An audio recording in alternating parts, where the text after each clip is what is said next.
tenemos ya en línea al presidente de la República Bolivariana de Venezuela, el señor Nicolás Maduro. Buenos días, señor presidente, ¿cómo está usted? Bueno, buenos días a toda Argentina, Radio Rebelde. Usted, padre Juan Carlos Molina. ¿Cómo estás? Bueno, estamos aquí como siempre, como la última vez que conversamos. Sí. En batalla y ahora nuevamente en victoria. Me alegra mucho estar en posibilidad de decir nuestras verdades, las verdades que callan los medios, y poder enfrentar tanta manipulación, tanta mentira, tanta agresión. Buenos días a todos, aquí a la orden de ustedes. Qué bueno, señor presidente, que quiero que toda la audiencia sepa que no es fácil poder comunicarse con un presidente, ¿no? Esto ha llevado un gran mecanismo, estamos desde las 6 de la mañana todos alteradísimos. Gracias claro, gracias. Para usted es fácil atender el teléfono, para nosotros es difícil llamarlo. Así están las cosas. Presidente... Yo tenía como una hora aquí sentado esperando la conexión, pero muy feliz. Bueno, presidente, a nosotros nos interesa mucho conocer de primera mano cuál es la situación actual de Venezuela, qué está pasando, qué está haciendo la oposición que no conocemos, ¿no? Porque tenemos una sola tapa de los diarios, queremos ver la contratapa, la otra parte. Bueno, nosotros somos víctimas de una agresión internacional que tiene su capítulo nacional con una oposición que se ha subordinado absolutamente a un plan intervencionista y que tiene como objetivo, bueno, llevar el caos a Venezuela. A Venezuela se le está aplicando varias fórmulas, ¿no? Parte de lo que se le aplicó a la Unidad Popular y al presidente mártir Salvador Allende, nos los han intentado inocular durante varias oportunidades, ahorita con toda la fuerza del poder económico. Y también fórmulas como la que se le aplicaron a Ucrania, de tratar de detener la sociedad, de someter la sociedad a través de la violencia, con grupos organizados. Nosotros hemos tenido que soportar 120 días de una campaña y de un asedio permanente, con violencia interna que ha tenido, bueno, como resultado centenares de víctimas, productos de la violencia, ¿no? La oposición venezolana en Venezuela ha tenido y tiene todas las garantías de participación política. Bueno, de hecho, ganaron la mayoría circunstancial el 6 de diciembre del año 2015 del Poder Legislativo de la Asamblea Nacional. Tienen diputados, tienen gobernadores. Ahora te puedo decir, en la próxima semana comienza la inscripción para las elecciones regionales de gobernadores y gobernadoras de los 23 estados del país, y la oposición ya ha anunciado que después de toda esta andanada de violencia va a inscribir sus candidaturas. Pero a pesar de tener todas sus garantías de participación política, tomó el camino de la violencia, del derrocamiento del gobierno legítimo, de la obstrucción de la vida social del país, y eso fue lo que me obligó a mí, el 1 de mayo, a tomar una decisión, digamos, extraordinaria, que fue convocar, de acuerdo a los artículos de la Constitución, de acuerdo al derecho constitucional venezolano, convocar al poder constituyente originario, a una Asamblea Nacional Constituyente, que fue lo que sucedió el domingo pasado, una fiesta electoral donde el pueblo eligió una Asamblea Nacional Constituyente. La Constituyente se instaló el día de ayer, y eso ha sido como un bálsamo para la vida social, política. La Constituyente ha abierto las compuertas a una nueva etapa. Te hago este resumen, sí, bueno, porque yo sé que la andanada de desinformación, de campaña sucia contra Venezuela, digamos, es hegemónica. Yo confío, le digo a ustedes a Radio Rebelde, nosotros confiamos profundamente en el instinto, en la intuición de los pueblos de América Latina. Los pueblos de América Latina saben quiénes son los que resisten, quiénes son los que luchan, y saben quiénes son en cada país los que defienden los intereses populares. Nosotros hemos enfrentado uno de los ataques, de los asedios más feroces que en 18 años de revolución bolivariana hayamos conocido, y estamos empezando a transitar una nueva cuesta en paz. Vamos a reconquistar la paz, que es el bien más preciado que tenemos nosotros que cuidar.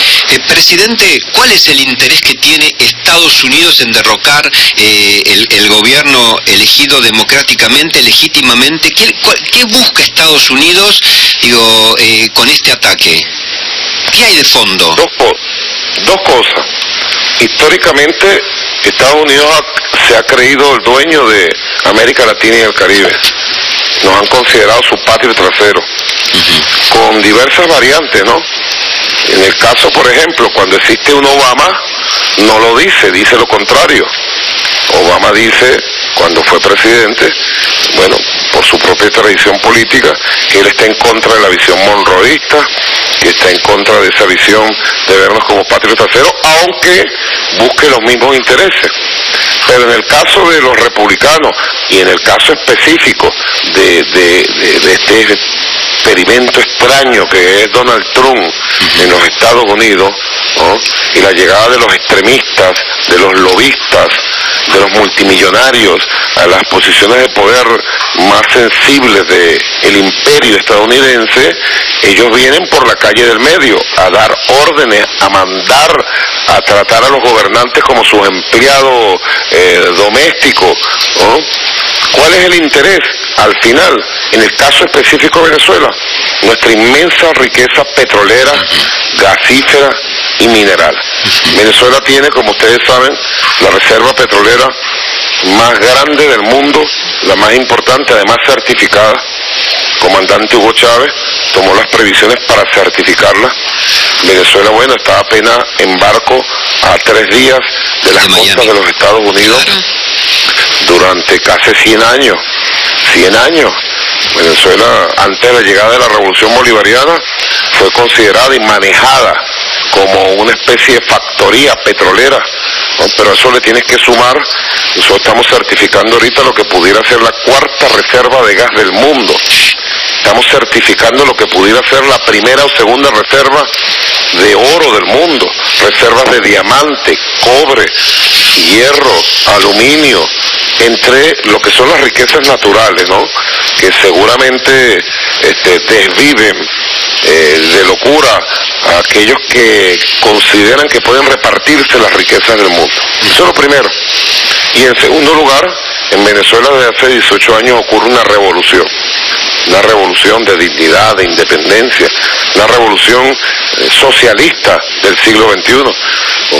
El proyecto del comandante Chávez refundó, que es el proyecto original de nuestro libertador Simón Bolívar, es un proyecto que, articulado a los proyectos progresistas, nacionalistas, populares, de izquierda de América Latina, comenzó a escribir una nueva etapa en la vida política, en la vida, podríamos decir, institucional, la vida social, cultural de nuestros pueblos de América Latina y el Caribe. Y quieren esa riqueza, que ya no es material, sino es espiritual, es política, quieren extirparla, destruirla. Pero esto no es nuevo. Esto es un conflicto que tiene 200 años ya, entre la visión de América para los americanos, del patio trasero, claro. Y la visión de los libertadores. Así que nosotros estamos defendiendo con mucha rebeldía, con mucha dignidad, con mucho amor, también con mucha firmeza y valentía, y pudiéramos decir hasta heroicidad, como lo hizo el pueblo venezolano el domingo 30 de julio. Estamos defendiendo un proyecto histórico que está de pie, que está firme, y que es la segunda razón de la locura, no solamente de los Estados Unidos, digamos, de los sectores del poder de los Estados Unidos, sino de la locura de sus empleados domésticos que hoy gobiernan lamentablemente y destruyen desde su gobierno algunos hermanos países del continente. Por ejemplo, a alguien que tú debes haber escuchado en tu vida, don Mauricio Macri, que no solamente destruye al pueblo argentino, no solamente agrede a la clase obrera argentina, a los pensionados, a las madres de la Plaza de Mayo, no solamente encarcela a una mujer humilde de origen indígena como Milagro Sala, no, sino que es la punta de lanza de la agresión y ahora está buscando, porque es la punta de lanza, va adelante él en la agresión contra el pueblo de Venezuela, es la punta de lanza de la destrucción de la unión que hemos logrado en América Latina y el Caribe, sino que ahora es el portaestandarte de la búsqueda de un bloqueo económico, financiero, comercial, político, como el que se le hizo a Cuba en los años 60 contra Venezuela. Presidente, la mirada internacional nos lleva a que Venezuela hoy tiene un gobierno casi criminal y no se habla de la oposición. ¿La oposición en Venezuela es violenta? Bueno, esencialmente y estructuralmente es violenta. Y además su proyecto ha derivado hacia un proyecto neofascista, extremista, que ha inoculado odio, intolerancia. Ustedes deben saber que en Venezuela, en el transcurso de estos 120 días, por razones políticas, ideológicas, o por razones hasta raciales, se han incendiado, se han quemado vivos a 29 seres humanos. Es terrible, de los cuales 9 fallecieron y 20 sufren graves consecuencias. No, aquí en Venezuela eso es muy famoso. Seguramente Clarín no lo dirá en Argentina, y los grandes medios llamados así, CNN, y todos los que todos los días vomitan sus mentiras y sus manipulaciones sobre nuestra patria. Pero aquí se ha quemado gente, se acosa gente en sus casas, se le marca las casas, ¿no? Yo a veces he dicho, sí, hemos visto fotos ayer, unos meses, me reuní con la comunidad judía hace unos meses y le decía que nosotros somos como algo así los nuevos judíos, ¿no? Se les marca las casas, lo que falta es que nos pongan una estrella en el pecho y nos persigan y nos metan en campos de concentración. Ten la seguridad que si aquí se hubiera dado la tragedia de un triunfo político, de un derrocamiento de la oposición venezolana, aquí en Venezuela se hubiera desatado una persecución peor que la que conocimos en las décadas de los 70 con Pinochet, con Videla, en Chile, en Argentina. Es una derecha profundamente intolerante, persecutoria, y que además, bueno, tiene una cara, pretende presentar una cara buena, ¿no? El policía bueno, el policía malo que llaman, ¿no? Sí. Por debajo van los grupos violentos que queman, que destruyen, que matan, que chocan. ¿No? Ningún país del mundo permitiría, ningún país. Ustedes se imaginan, por ejemplo, en Buenos Aires, que los movimientos sociales que luchan por sus derechos, o cualquier movimiento político, tuviera grupos de 200, 300 personas que llevaran armas de tipo casero, que llevaran armas, que tuvieran solo el objetivo de quemar, destruir, y de manera consuetudinaria. ¿Ustedes se imaginan que eso sería tolerado por el gobierno argentino, por las autoridades, o sería promovido como algo a imitar por parte de los medios de comunicación? No. Ellos tienen su policía bueno, su policía malo. Tienen quien sale a destruir, a quemar, a matar, se organiza para eso. Y tienen los políticos que salen a poner una cara, una sonrisa, una voz suavecita con el marketing. Eso es lo que nosotros hemos enfrentado. Afortunadamente vamos nosotros encaminándonos por el proceso popular constituyente, activado el poder constituyente originario. Tengan la seguridad, Venezuela se va a encaminar y vamos a superar esta coyuntura también, la vamos a superar con creces. Estamos hablando con el presidente de Venezuela, Nicolás Maduro. Presidente, mire, queremos hacerle, alguien lo va a saludar, hemos llamado, queremos hacerle un cruce, le va a gustar este cruce. No me corte, presidente, le va a gustar. Hola, buenos días, Milagro, ¿estás ahí? Sí, estoy. Bueno, presidente, tenemos de un lado de la línea a Milagro Sala y del otro lado de la línea al presidente de Venezuela, Nicolás Maduro. Se pueden saludar si quieren.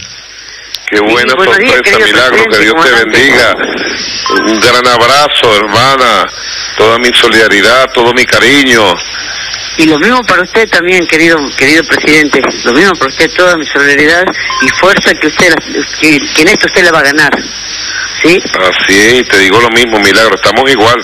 asediados, perseguidos, martirizados, torturados de manera injusta e ilegal por los mismos de siempre, las mismas oligarquías. Milagro, resiste, que nos vamos a dar pronto un abrazo de victoria. Milagro, te felicito por tu fuerza moral.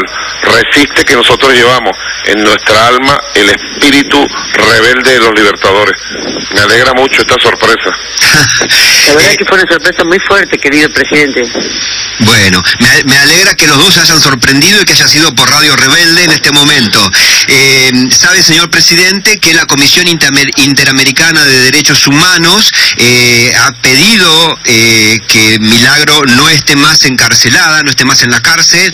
Le ha pedido esto al gobierno argentino y aún se siguen negando, ¿no? Milagro sigue presa y tenemos una persecución bastante fuerte con los pueblos originarios. Estamos esperando una resolución favorable del gobierno de Mauricio Macri y del gobierno del gobernador Morales en Jujuy. Así es, así es. Bueno, fíjate, yo creo que hay que escuchar sobre todo la voz de los pueblos y la voz de la justicia, ¿no? Lo que se ha hecho contra Milagro es una cosa que no tiene nombre, de verdad, perseguirla. Una mujer humilde, una mujer luchadora, una mujer sencilla. Yo he estado pendiente, sobre todo por Telesur, sí. Veo los reportajes permanentes, casi diarios, de todo el proceso de persecución judicial, de criminalización de esta mujer sencilla, humilde, luchadora. Y yo clamo, al igual que tantas voces de América Latina y el Caribe y del pueblo argentino, porque definitivamente se haga justicia y se pase esta página de bochorno judicial contra nuestra hermana latinoamericana, sudamericana, argentina, Milagro Sala, y la podamos ver transitando sus caminos de lucha en las calles de Argentina muy pronto. Gracias, Milagro, gracias por darnos este ratito. Queríamos que se saludar al presidente. Vamos a seguir charlando con el presidente de Venezuela, Nicolás Maduro. Un abrazo inmenso, Milagro. Bueno, muchas gracias por pasarme con el presidente Maduro. Bueno, un abrazo, después hablamos. Gracias, Milagro, un abrazo. Presidente, volvemos a la realidad de... Esta sorpresa, déjame decirle, ¿te gustó? Me emocionaron mucho. Déjame decirte, porque yo no conozco a Milagro. Milagro sí conoció, saludó, por ahí he visto unas fotos del comandante Hugo Chávez en una de las tantas visitas que hicimos a Buenos Aires, pero personalmente no la conozco y estoy seguro que muy pronto, así como fue el caso de nuestro hermano puertorriqueño, ¿no? Oscar López, sí.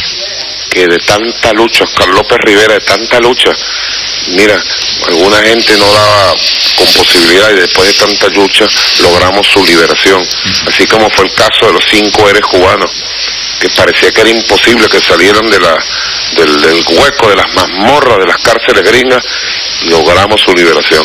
Y estoy seguro que más temprano que tarde veremos a Milagro sonreír con sus pancartas, con sus cantos en las calles de Argentina. Presidente, hace un tiempo atrás el Papa Francisco, que lo ha dicho varias veces, está muy atento a lo que pasa en Venezuela, llamó a una mesa de diálogo que para la mirada internacional fracasó, para la mirada del mundo fracasó, y ahora sale a la portada de todos los diarios de Buenos Aires hoy, de Argentina, y ayer fue tema de que el Papa envió una carta o un comunicado oficial desde la Santa Sede, que no sabemos si es verdad o no es verdad, pidiendo que no se haga la constituyente. ¿Esto es así? ¿No es así? ¿Qué pasó con el diálogo que pidió el Papa? ¿Por qué se truncó ese diálogo? ¿En qué situación estamos? Bueno, ese diálogo fue truncado, fue saboteado por los mismos que planificaron esta arremetida violenta desde el mes de abril. No les servía un diálogo político, con las cartas sobre la mesa, sobre los grandes temas.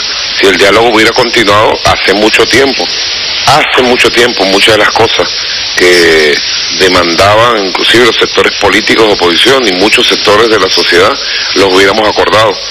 Ya el diálogo inclusive en el mes de noviembre, diciembre, arrojó un conjunto de resultados que luego, al empezar el año, comenzaron a ser bloqueados por parte de la propia oposición.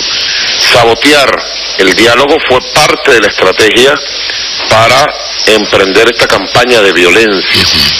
Esto tiene mucho que ver con el cambio de la correlación de fuerza en América Latina y con la asunción y articulación de los gobiernos de derecha, extremistas, intolerantes, y la imposición de un modelo de relaciones internacionales que cambia el curso de lo que fue la fundación de la CELAC de UNASUR, claro, por parte, bueno, de los gobiernos, una coalición de gobiernos antipopulares que se han lanzado una agresión contra Venezuela.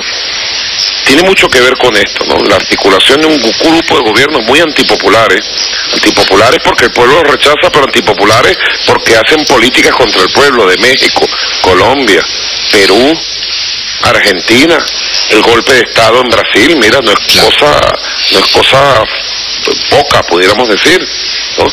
Y la llegada del 20 de enero de este año al gobierno de los Estados Unidos de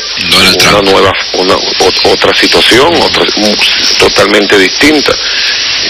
Los Estados Unidos, Departamento de Estado y los que toman decisiones dieron la orden de una arremetida, como son ellos, una arremetida total para el derrocamiento de la revolución y del gobierno bolivariano de Venezuela. Tiene que ver con eso, pues. Nosotros tenemos que estar muy claros lo que es el cambio y la correlación de fuerza de las visiones geopolíticas. En los Estados Unidos se ha instalado una visión que no tiene viabilidad, no tiene viabilidad en el mundo. Pretender gobernar el mundo, arrasar, utilizar las políticas otra vez de amenaza, de sanciones. Fíjate que el gobierno de los Estados Unidos en cuestión de una semana lanzó sanciones contra no sé cuántos gobiernos del mundo, Rusia, China, Irán, Venezuela. Se puede gobernar las relaciones internacionales y establecer relaciones de paz que fomenten la tranquilidad mundial por la vía de la agresión, de la amenaza, ¿no? Por eso es que yo digo, en este caso se rompió el diálogo político para justificar una arremetida nacional, una arremetida internacional que no tiene precedentes, la arremetida que ha habido contra Venezuela. Se ha intentado 5 veces en el Consejo Permanente de la OEA expulsar a Venezuela, condenar a Venezuela, y no lo han logrado, ¿no? Bueno, de hecho, son muy fuertes las declaraciones, ¿no?, del que lleva adelante la OEA hoy. Sí, bueno, Almagro terminó siendo también. Sí, claro. Almagro terminó siendo un empleado maltratado, doméstico, subordinado, esclavo de los intereses, de los peores intereses de la ultraderecha estadounidense. En estos días él estuvo en una sesión, ¿no?, especial, un foro, creo, en el Congreso de los Estados Unidos, con un personaje llamado Marco Rubio. Claro. Y él terminó sentándose y poniéndose a la derecha. Bueno, la OEA terminó, digamos, en el mismo curso, en la misma dinámica de lo que fue la OEA en sus primeros 60 años. ¿Qué ha sido la OEA? Bueno, lo que llamó Fidel Castro el Ministerio de Colonias de los intereses imperialistas de los Estados Unidos. Ahora, la OEA la que justificó la invasión a República Dominicana, Panamá, Granada, que justificó todos los golpes de Estado. Exactamente, que se cayó cuando se cayó la boca con Chile, se cayó la boca con Argentina en su momento. Ahora, presidente, ¿existió un comunicado oficial del Vaticano pidiendo que ustedes no hagan la constituyente? ¿Esto es real? Porque no sabemos la verdad. Bueno, oficialmente a nosotros no se nos ha entregado. Nada. Fue publicado por medios de prensa. Nada más. De todas maneras hay que entender, en esto quizás me meto en aguas profundas, pero vale la pena porque es por Radio Rebelde, si me lo permite. Sí, claro, por supuesto. Una cosa somos los católicos, los cristianos, el pueblo de Cristo. Una cosa es la trayectoria del Papa Francisco como defensor de los pueblos cristianos con su humildad, y otra cosa muy distinta es la estructura de la Secretaría de Estado, del Vaticano, de la burocracia. Ay, Dios mío, mejor no digo más. No. Una cosa muy distinta, ¿no? Lamentablemente, este secretario de Estado, Monseñor Parolin, yo lo conozco muy bien. Claro, porque fue nuncio apostólico en Venezuela. cuando Chávez era presidente. Y yo era canciller, lo conozco muy bien. Yo lo recibí en Venezuela. Lo recibí en Venezuela y tuvimos buena relación. Y lamentablemente él ha caído en las manos de los sectores más extremistas de la cúpula de la Iglesia Católica en Venezuela, de los sectores que estuvieron siempre aliados al poder, a los privilegios de quienes gobernaron y destruyeron nuestro país durante casi un siglo, lamentablemente, y ha puesto la Secretaría de Estado del Vaticano al servicio de la agresión contra la Revolución Bolivariana, contra el gobierno legítimo de Venezuela y contra Venezuela como un todo. Es lamentable, es el primer lugar donde yo digo esto. Sí. Eso es muy lamentable y yo aspiro, como yo le digo a los obispos aquí, Juan Carlos, yo les digo a los obispos cuando me he reunido con ellos tienen una posición política marcada, militante, pública, eso no se sabe en el mundo, pero ellos son militantes de la oposición, militantes, los obispos principales de la conferencia episcopal. Cuando la oposición convoca actividades, bueno, fíjate que ellos prestaron algunas iglesias públicamente para una actividad política de consulta interna que tenían los partidos de derecha en Venezuela, cosa única en 200 años en Venezuela, ¿no? Cuando yo me reúno con ellos, yo les digo, ¿por qué ustedes no son pastores de todos? O sea que yo no tengo derecho como católico, ¿no? Digamos, de toda mi vida como miembro de una familia católica y cristiano, creyente, practicante, ¿no? No tengo derecho a que ustedes sean mis pastores. Ustedes son pastores solamente de un sector político de la sociedad, parcializado.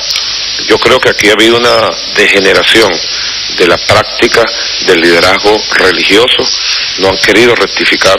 El comandante Chávez se los dijo muchas veces, yo se los he dicho también de distintas maneras. Lamentablemente creo que no tienen capacidad para reflexionar y se los lleva más la pasión política de la parcialización con un sector de la derecha de la oligarquía venezolana que el papel que tiene que cumplir de ser pastores de todos. Lamentablemente ellos han influido decisivamente en la posición política, porque es política, de la Secretaría de Estado del Vaticano. Es lamentable. Ojalá algún día también nos escuchen a nosotros. Ojalá no nos dejen que nos martiricen. Ojalá no dejen que a nosotros también, católicos, cristianos, nos martiricen, como martirizaron a cuántas generaciones, ¿verdad?, de argentinos, de brasileros, de chilenos, durante las décadas de los 60, 70, 80. Ojalá después no tengan que salir dentro de 20, 30 años a decir, cometimos un error, pedimos perdón, porque dejamos que hubiera una masacre en Venezuela, que se impusiera una dictadura, que se impusiera una invasión. Ojalá, ten la seguridad que nosotros lo vamos a impedir. Ten la seguridad. Ojalá ellos nos escuchen, ojalá escuchen al pueblo. Ojalá, fíjate, escuche, yo estaba hablando con el padre Numa Molina, quien te envía saludos. Gracias, sí, lo conozco. Hemos hablado varias veces con Numa.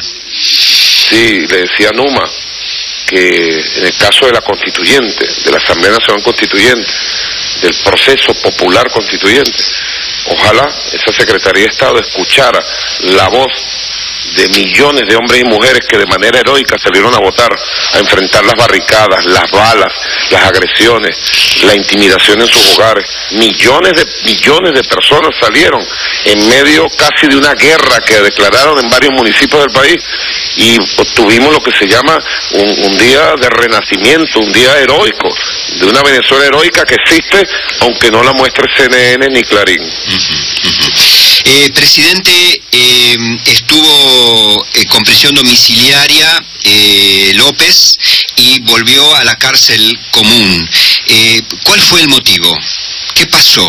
¿Qué hubo de raro que en un amanecer? Porque acá, imagínense que esa noticia la conocemos de memoria desde el mismo momento. Creo que nos enteramos antes en Argentina que estaba siendo apresado Leopoldo López que ustedes.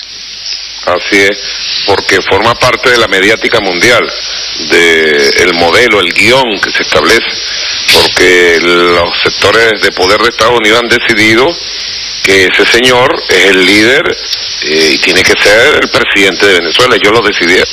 En Venezuela hay un juicio, él es responsable, fue enjuiciado con pleno derecho a la defensa por los destrozos, las muertes del año 2014. Es un dirigente de la derecha extremista venezolana, formado en los Estados Unidos, que ha trabajado como agente de los gobiernos de Estados Unidos y lo han convertido en el héroe de la derecha mundial. Bueno, eso está en manos de los tribunales. Cuando se establezca, fíjate, te voy a decir también, cuando se establezca la comisión de la verdad, una comisión de verdad, justicia, reparación de víctimas, reconciliación y paz, que se va a establecer, me dice la presidenta de la Asamblea Nacional Constituyente, Delcy Rodríguez, con la que hablé temprano, que hoy se va a establecer ya la Comisión de la Verdad y se instala el día de mañana, empieza a trabajar. Yo aspiro que todos estos casos con transparencia se ventilen. Este señor mandó una carta a la Comisión de la Verdad que yo establecí el año pasado. Ya él está dentro del proceso de la Comisión de la Verdad. Ahora viene un proceso superior que va a ser transparente, público, nacional, internacional. Inclusive me dice la presidenta Delcy Rodríguez que van a ser convocados un grupo de expertos en derechos humanos para que vengan a ver la verdad de Venezuela, y ojalá esa comisión, con la verdad, con la justicia en la mano, pueda establecer las bases de paz sólida para Venezuela. Hemos leído en algunos portales, yo no sé si es verdad o no es verdad, que fue suspendida del cargo la fiscal Ortega Díaz. ¿Esto es real, presidente? Hay un proceso, como en todos los países del mundo, hay un proceso por un conjunto de irregularidades, ¿no? Sí. Fíjate que es algo, te agradezco la pregunta, ¿no? Pero es algo sintomático, ¿no? Por ejemplo, te agradezco la pregunta y quiero que me interpretes bien lo que voy a decir. Yo sé que lo vas a interpretar. Estoy seguro que ni aquí en Venezuela, ni en Colombia, ni en Honduras, que te digo yo, ni en Francia, ni en España, podría ningún periodista de alguna radio, de alguna televisora, de algún medio de prensa local, hacer alguna pregunta sobre ningún país de nosotros. Por ejemplo, sobre situaciones internas, domésticas. Eso es un asunto doméstico. Sí. Y cualquier asunto doméstico, digamos, del funcionamiento de las instituciones, son tratados, bueno, y a veces internamente los países generan debate, tensiones, pero son problemas, asuntos del ejercicio de la soberanía política, institucional, constitucional de un Estado, ¿no? Venezuela lo convierte en temas nacionales. Yo me imagino a alguien que esté agarrando a esta hora una buseta, un autobús, ¿no? O el metro, o vaya en su carro, o esté en su casa tomándose un mate o un café, y entonces abra la prensa y tiene más información de los asuntos domésticos de Venezuela que a veces de los propios asuntos internos de los países. Totalmente, ¿sí? Por eso le pregunto por la fiscal Ortega, la conocemos más nosotros que los ciudadanos venezolanos. Por eso, entonces bueno, claro, siempre dispuestos nosotros a opinar y aclarar todas estas situaciones, pero un asunto doméstico como, bueno, ustedes vieron, por ejemplo, salvando las distancias, ¿no?, morales y éticas, en Estados Unidos, cuando Donald Trump decretó ese aberrante y bochornoso decreto contra nuestros pueblos, ¿no?, criminalizando los migrantes, ¿no?, tema que se ha olvidado. Quien ejercía la fiscalía en su momento se opuso. Claro. Y el fiscal de Estados Unidos lo sacaron, bueno, casi a patadas. Y nadie habló de eso. Yo no vi que la OEA, Clarín y CNN dijeran nada. No, es un asunto doméstico. Es verdad. En todo caso, está en proceso un juicio. Bien. Te aclaro entonces, después de decirte esto, está en proceso un juicio. Porque en unos procesos públicos, constitucionales, ella mintió y se comprobó la mentira, pues, pública, notoria. Se inició un juicio de acuerdo a la Constitución ante el máximo Tribunal de Justicia, Tribunal de Suprema Justicia.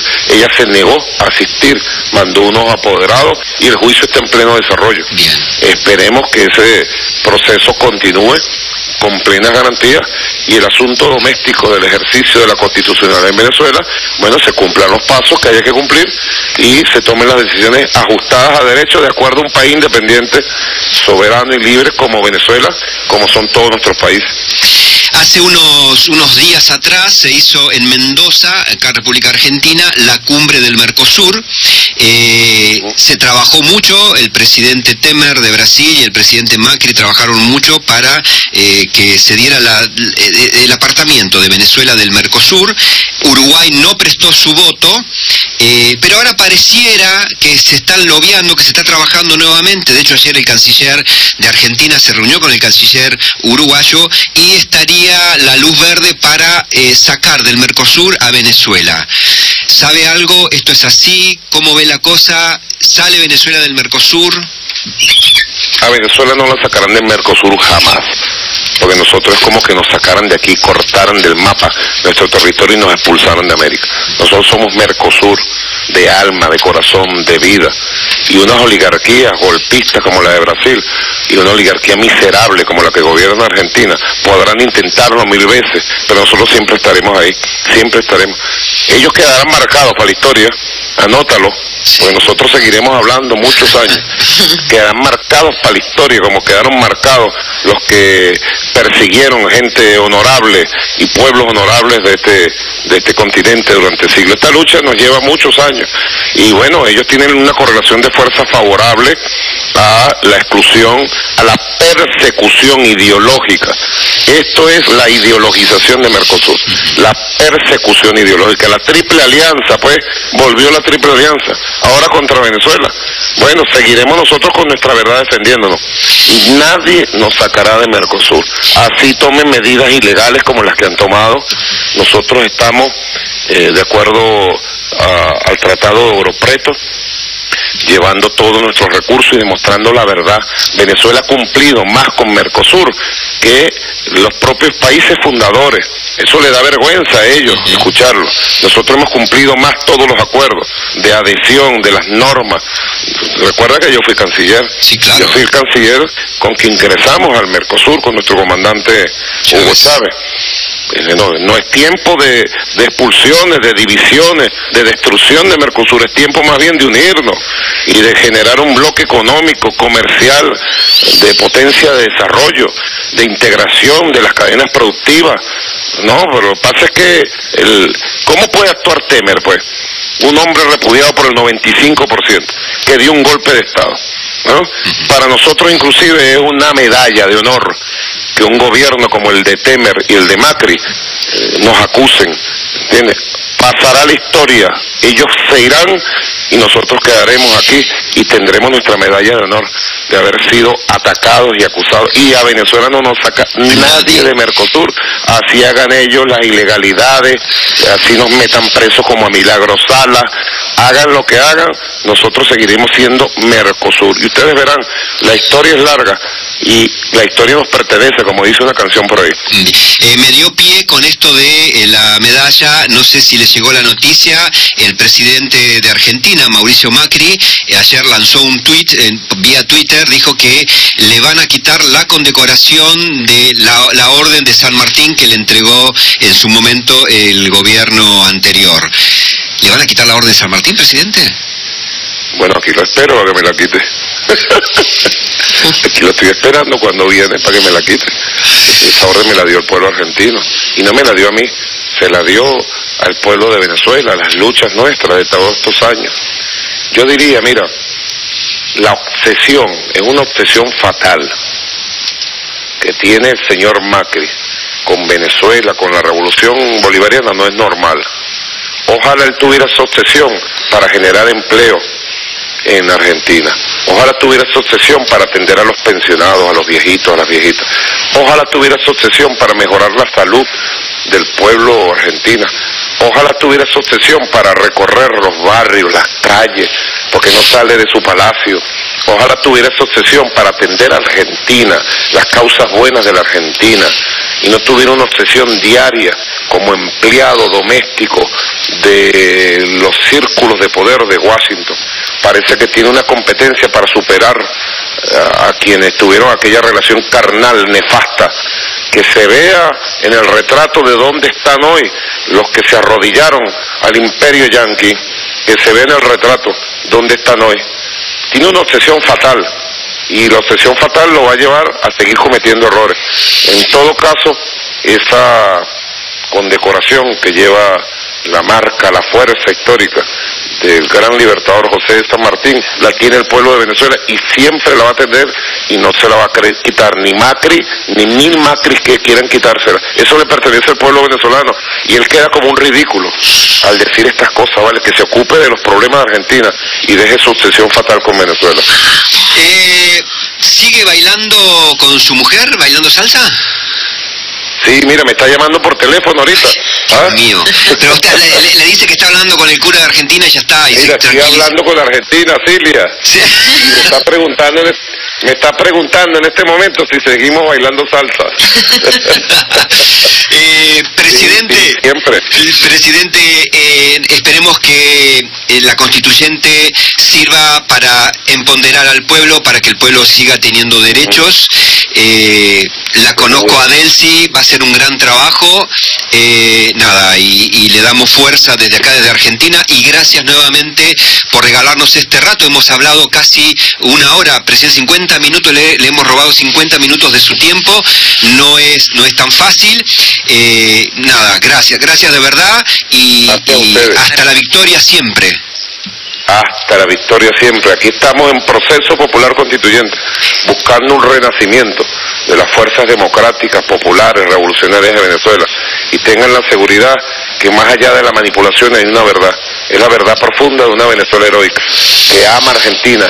Nosotros amamos a Argentina, hemos aprendido a amar a Argentina.